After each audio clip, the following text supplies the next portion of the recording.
Well, what a delight to have back with us this time via Skype. We have Laurie Cardoza-Moore with us, and she heads up Proclaiming Justice to the Nations. And this is a very significant time to have Laurie with us. First of all, Laurie, welcome back. And I want to say thank you again for the terrific event you and your organization put on at the National Religious Broadcasters Convention this past February. It was over the top. Well, Perry, thank you for saying so. And I think after 5 years of putting these events on, we're finally starting to fine-tune our niche there at NRB, and it's paying off. We did have our greatest event that we've ever put on. We had over 500 participants. We heard a lot from broadcasters like yourself, what they were looking for, what they were interested in. And it seemed to be that the program that seemed to be all the buzz at the NRB this year for PJTN at our booth was the Focus on Israel program that broadcasts on God's Learning Channel. Right. And for your audience, they can go to glc.us.com to watch the program. I'm one of their programmers. And we have a television show on GLC that broadcasts every week. We have a different topic that talks about what's happening in Israel, and giving Christians, because the program is produced for a Christian audience, but giving Christians information that they don't and wouldn't typically find in mainstream media in order to educate them so that they can take a stand. And there's no more important year than 2012 as we're coming into the elections, the presidential elections, and this country is at a pivotal point.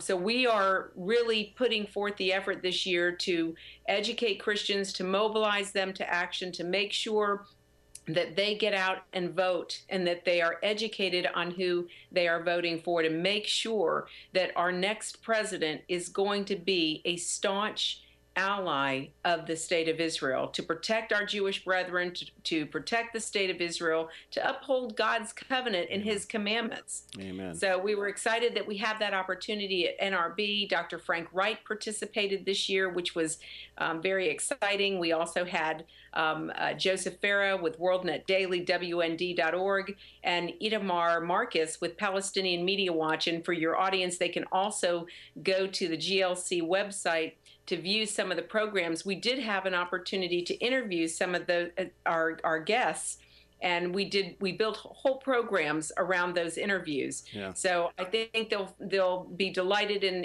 of course, if they go to the website at pjtn.org, they can actually watch the opening program. It's an almost 10-minute program that kind of highlights our accomplishments for 2011. All right, and I want to you all for helping us have such a tremendous and successful year. Well, it was fantastic. I want to certainly reserve our time here wisely. First of all, your new appointment as an envoy to the UN for Israeli affairs. Tell us about that. That's correct. In fact, back in August, the World Council of Independent Christian Churches, Dr. John Lapoli, invited me to serve as his special envoy to the United Nations. And as you said, my focus is on Jewish-Christian relations, Middle East affairs, and human rights issues.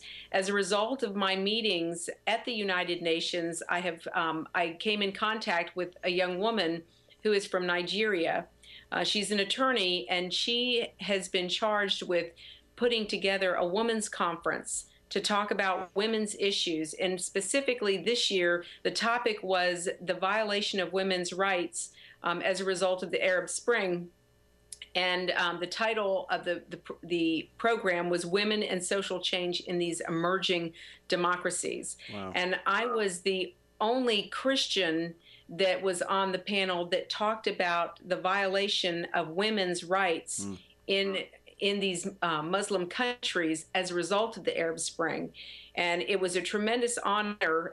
There were all of the women on the panel, with the exception of one other Christian woman from the Congo, and she was talking about the oppression in her country, but all the other women were Muslim women. But the amazing thing to me, which I was kind of shocked, I didn't really know what I was going to experience there. But I knew that our voice had to be presented. And so the women were concerned about their voice being lost at this sea of Arab Spring, and all of the men and the male leaders within these different governments discussing and determining the outcome of women's rights. Wow. And so these women did not want their voice to go unheard. And so what has happened now is these women, these Muslim women leaders, who all of them, with the exception of one, was dressed in traditional Muslim dress. Wow. All of them. Excuse me. I'm sorry. No, before I run out of time, I have you also talk about briefly the Holocaust Remembrance Day coming up this weekend. That's right. This is important. And for your audience, we're coming up on the anniversary of the Holocaust Remembrance Day, which is April 19th. And this is a day every year that Israel recognizes the 6 million Jews who were lost as a result of Hitler's regime. And we're here in Nashville, have mobilized with the assistance of many great organizations, pro-Israel organizations, to put an event on called Nashville Remembrance. And you can go to nashvilleremembrance.org to see what we're doing.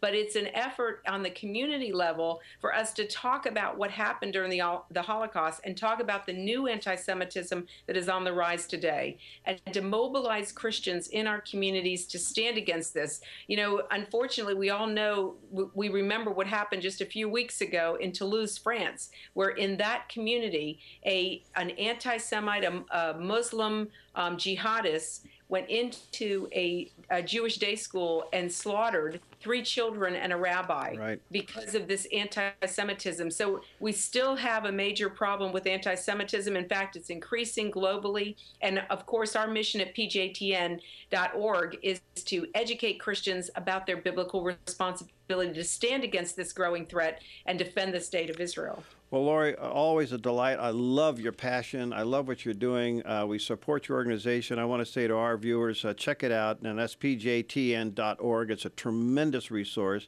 And don't forget the Remembrance Day as well.